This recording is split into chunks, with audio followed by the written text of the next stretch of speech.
নমস্কার বন্ধুরা, মাম্পির কিচেন চ্যানেলের আরও একটি নতুন ভিডিওতে জানাই তোমাদের সবাইকে অনেক অনেক স্বাগত।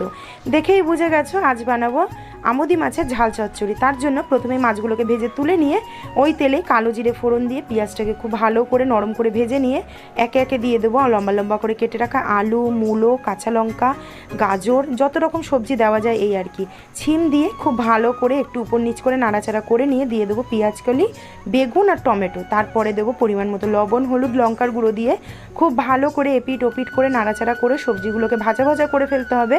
সবজি নরম হয়ে এলে উপর থেকে দিয়ে দেবো একদম অল্প পরিমাণে উষ্ণ গরম জল দিয়ে ভেজে রাখা আমুদি মাছগুলো দিয়ে খুব ভালো করে নাড়াচাড়া করে মাছ এবং সমস্ত সবজি সেদ্ধ হয়ে গা মাখা হয়ে এলে উপর থেকে ধনেপাতা কুচি ছড়িয়ে নামিয়ে গরম গরম ভাতের সাথে সার্ভ করো। দুপুর কিন্তু জমে যাবে।